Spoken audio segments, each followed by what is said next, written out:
Drought scorches U.S. corn, soy, and wheat crops. U.S. farmers will reap two of their largest ever corn and soybean crops, the first step to assuring an abundant food supply, the government said on Thursday, despite drought damage in the northern plains and upper Midwest. The wheat crop, meanwhile, will be the smallest in 19 years due to drought. Corn, soybeans, and wheat are the three most widely planted crops in the country.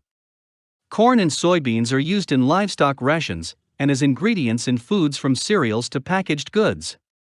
Wheat is used in bread, pasta, and bakery products. In its latest forecast of the fall harvest, the USDA estimated the corn crop at 14.75 billion bushels.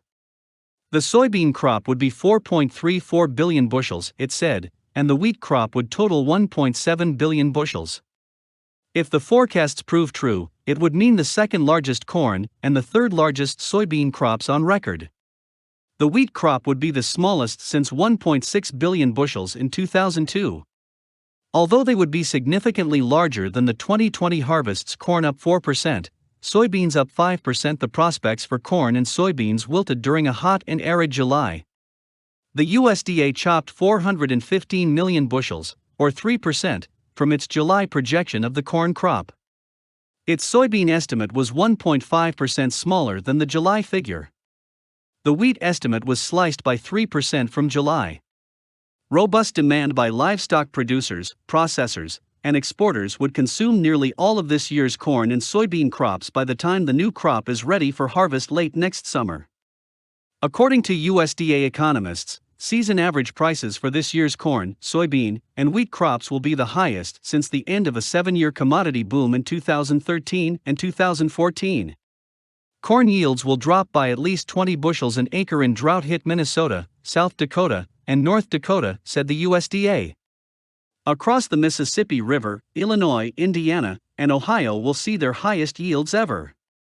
Illinois ranks second to Iowa in growing corn, followed by Nebraska, Minnesota, and Indiana.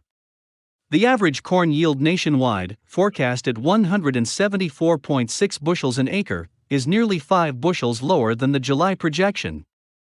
Soybeans follow a similar pattern. The forecast of the U.S. average yield was pulled down by lower yields in the northern plains.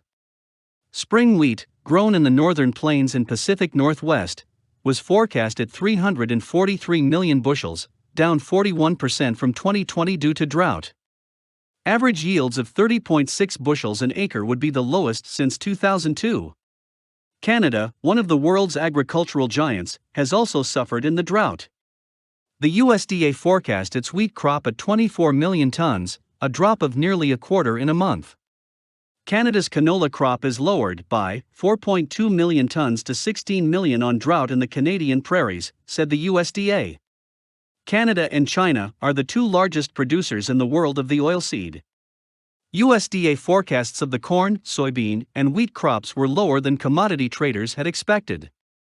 Futures prices rose in response to the outlook for smaller supplies in the United States and around the world.